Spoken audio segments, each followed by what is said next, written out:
আমার নবীর আগমনে শুধু পৃথিবীর মুসলমানই বন্ধু ঈদ মিলাদুন নবী করেনি, আমার নবীর আগমন বন্ধু এটার ঈদ বন্ধু ঈসা নবীও করেছেন।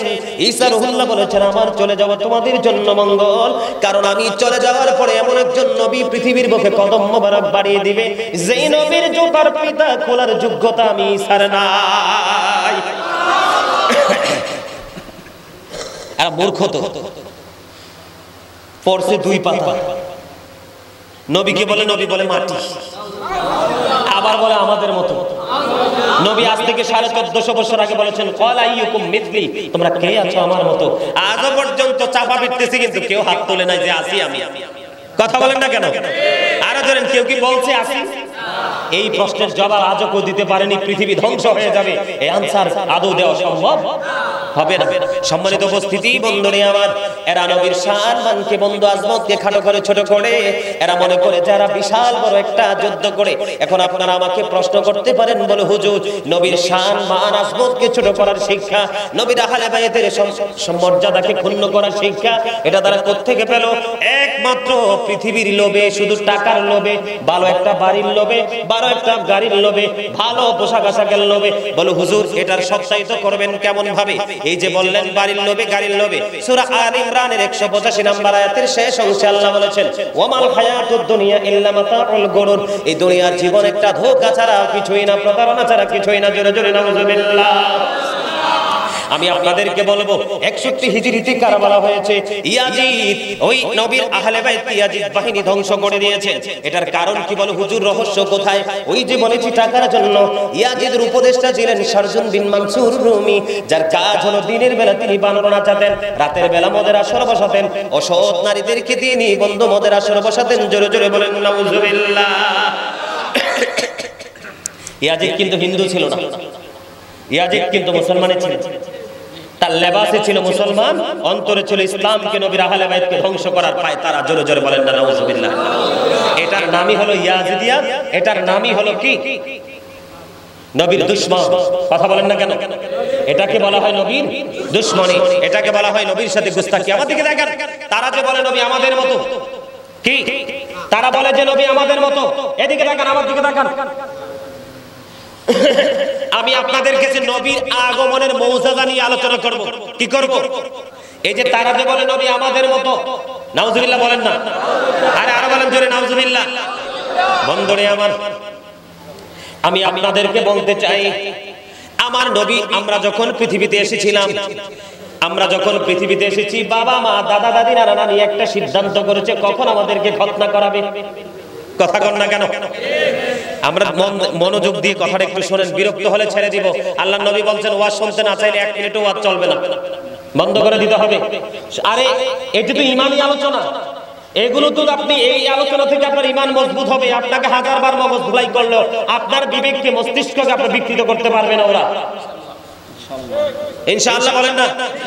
আর জোরে বন্ধুরে আমার, আমার নবী এই পৃথিবীর বুকে যত সন্তান এসেছে বন্ধু, যারা নবীর গুস্তাখি করে, যারা আমাদেরকে নবীকে আমাদের মতো বলে, আপনি তাদেরকে যে লাগল পাইলে বা মুখোমুখি দেখা হলে জিজ্ঞেস করবেন তোমরা যে বলো নবী আমার মতো, তোমরা যে বলো নবী আমাদের মতো, তোমরা আমাদেরকে নির্ভরযোগ্য তথ্য দিতে হবে আমার নবীর আগমনের পরে কে খতনা করিয়েছিল, খলিফার নাম কি।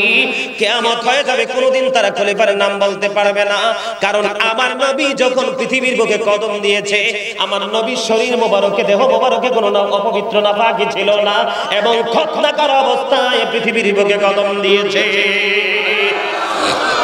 এই দিক দিয়ে নবী আমাদের মতো মনে হয়।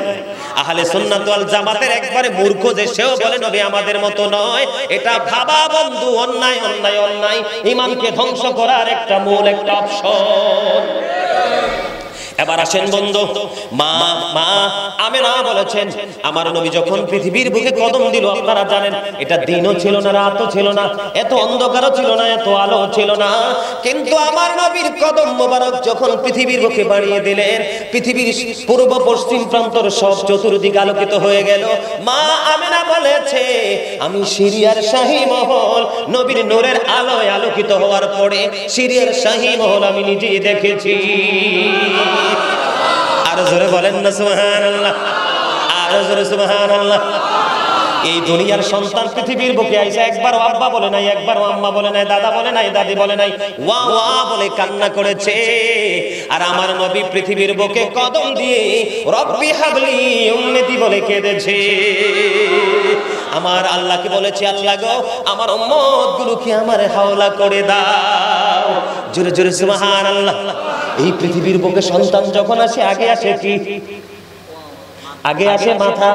মায়ের উদর থেকে সন্তানের আগে মাথা আসে। আর আমার নবীর এই পৃথিবীর বুকে যখন আগমন করেছে, বেলাদত হয়েছে, কদইটা কদম মোবারক আগে পৃথিবীর বুকে বাড়িয়ে দিয়েছে। জোরে জোরে বলেন না সুবহানাল্লাহ। হযরতে হাসান বিন আতিয়া বলেছেন, হযরতে হাসান বিন আতিয়া রাদিয়াল্লাহু তাআলা বলেছেন, আমার নবী পৃথিবীর বুকে বন্ধু দুইটা কদম আগে তিনি পৃথিবীর বুকে বাড়িয়ে দিয়েছেন। মাথা মোবারক নিচের দিকে ছিল না, আমার নবী দোয়ারত অবস্থায় ছিল। জোরে জোরে সুবহানাল্লাহ।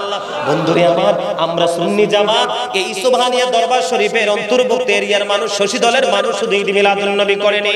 আমার নবীর আগমনে বন্ধু, ও বন্ধু, মা হাওয়া আমার নবীর আগমনে মা আমেনার ঘরে চলে এসেছে।